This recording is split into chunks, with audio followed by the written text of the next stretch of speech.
If you're in a fight, you have to attack. And I beat it harder. All right, man. The brain is starting to get hard.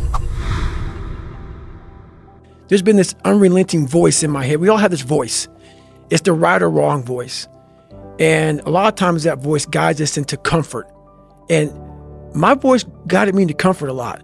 But I had this other voice I heard my whole life saying, hey, motherfucker, what are you doing?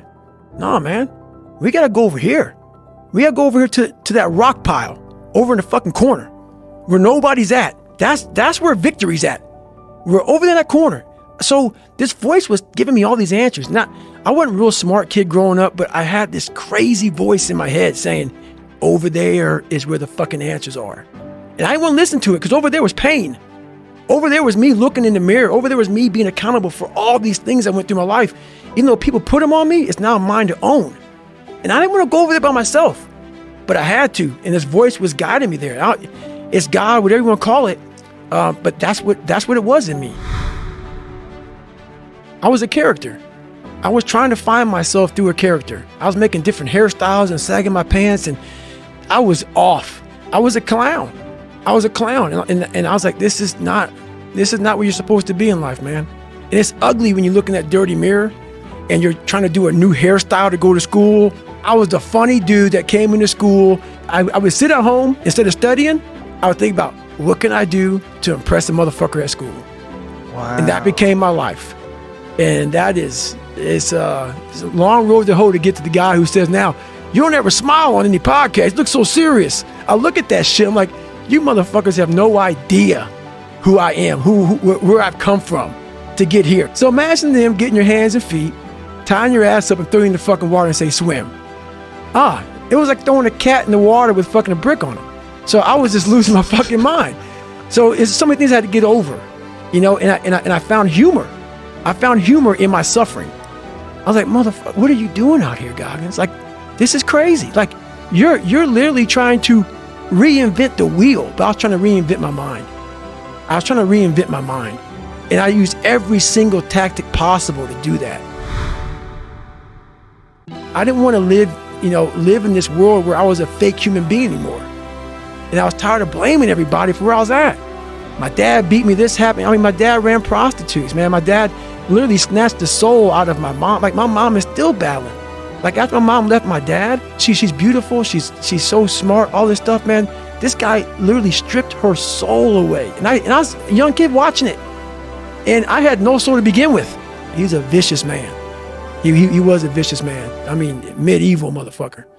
But I had to make peace with it in myself. I could not hold on to that hate, because holding on to that hate was half the reason why I kept falling into the same pattern of failing. I had to start dumping off some baggage. I had to start figuring out me through him. And that's all he was there for. He was the origin. I had to figure him out, figure out why he was so evil to my mom, to me, my brother.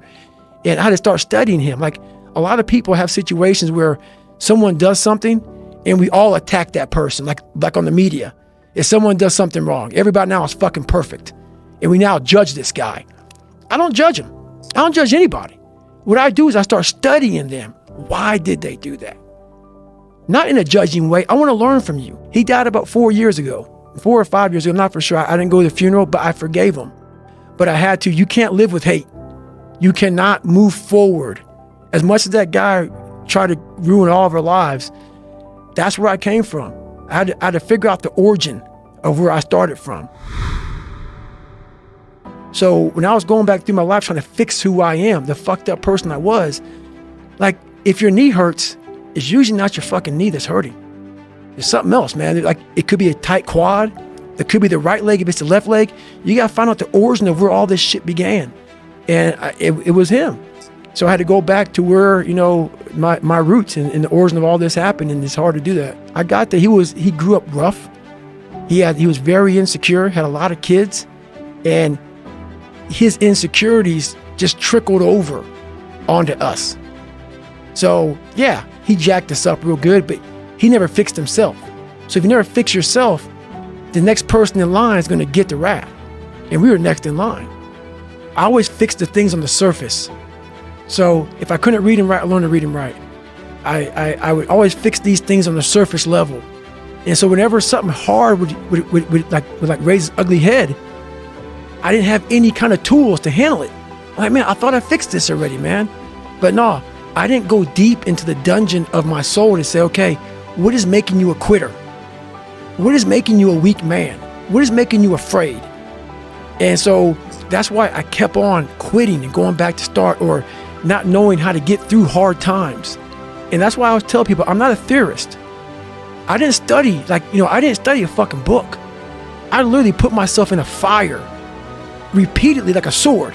You put a sword in a fire repeatedly and repeatedly. If you keep on doing that, you're gonna get a nice sword. And then you keep on beating it. You gotta beat the shit out of it. We can't quit. We gotta figure out why you are this pussy. Why are you this pussy, man? What is wrong with you? What's going on here? So I kept on putting the sword back in the daggone fire, and I just beat it harder. And I beat it harder. Before I knew it, I started realizing, all right, man, the brain is starting to get hard. The brain is starting to get hard. I'm no longer a theorist. I'm now a practitioner. I put it in hell. I dissected it while it's in hell, because you can't dissect anything in a normal environment. You can't dissect anything in 72-degree weather. You must put it in the fucking freezer and freeze the fuck out of it. And then you dissect it. Dissect it when it's miserable. Dissect the brain when all it's thinking about is, I need to get out of here, man. I want to get out of the fucking freezer. Open the door. And you said, nah, 5 more seconds, man. 5 more seconds in the freezer. And that's when you start to pick that brain apart. And that's what all this stuff did to me. I kept on putting myself back into the freezer or the fire and beating the shit out of myself, mentally and physically. Before I knew it, this is what happened. And people think a lot of times about me that I'm angry. Oh my God, you sound so angry. You cuss so much. Oh my God, why you cuss so much? Why are you so crazy? If you read my book, I cannot explain my life by saying, hey, it was a Merry fucking Christmas, man. No, it wasn't. I want you to go there with me. I'm taking you there with me. I'm a storyteller. I want to take your ass down paradise. So the house I lived in Buffalo, New York, that I got my ass beat every day, funny. We lived on Paradise Road, and it was anything but fucking paradise. So I want you to go there with me. You want to learn from me? Let me take your ass home. Let me take you there. So that's the whole thing about it, man. We're scared to dive into our lives. What made us who we are? The beautiful people that we are. We're all jacked up in so many ways. That's the beauty of us. That's the beauty of me. I'm jacked up. But I figured out my own little process on how to get unjacked up and I'm not going to get the same, I'm not going to get the same way you're going to get there. You may get there by going point A to point B. I might go point C to D to E to F, but I'm going to be there the same way you are, just a little harder. That's how I train my brain. So it's just different. I'm just a different thinker. So when I was in the worst part of my life, those people want to bring you back in. Let's say you are an alcoholic. You hang around people who drink. And let's say you want to stop drinking. Those people want to bring you back in. Like I used to be this guy who wasn't worth anything. Now those people who are still there, they're 16, 17, 18, 30 years ago, they're trying to get you back there. So the hardest part, you got to see who you're hanging out with, man. You got to hang out with the people who you want to be like the most. Why are you getting up again so early? Why are you doing this? Why are you doing this? The people you're hanging around with will suck the fucking life out of you. People don't want to go in deep, man. All the answers are inside of you. The most powerful thing we have is our fucking brain. It's our mind. And we don't use it anymore. You can't Google that shit. Hey, let me Google how to suffer. Don't overthink it. Put your shoes on, lace them up. What separates me from a lot of people is they go into a daunting task. And the task is overwhelming. Like when I heard the pull-up record was 4,020 pull-ups, and I was talking about breaking this record, people are like, oh my God. I went right to a pen and paper. They go, what are you doing? I'm doing the math, man. What are you talking about? I'm open-minded to the fact that, okay, if I do 5 pull-ups in a minute for so many hours, I can get so many pull-ups in. How much time do I have to rest? I was breaking the math down. You have to be open-minded to the possibilities that I can do this. Once you shut your mind down to the possibility that it can be achieved, there's no way it can happen. So that's why my eyes and my body light up about things, because I know that if you're in a fight, you have to attack. You have to keep attacking. The enemy has to know he is not going to give up. You must break the soul of whatever the fuck is in front of you. That's what I realized. I was never breaking the soul of anything in front of me. So that's why I came up with the thing called taking souls in my book. I started to devise ways to break a soul of a human being, of an object, of whatever's in front of me. If you keep on attacking something, nothing wants to stand in front of anything that is relentless. Nothing. Looking for a daily dose of inspiration? Subscribe to Motivated Soul and get inspired anytime, anywhere. Watch the next video now or save for later. Your time is valuable. Use it wisely.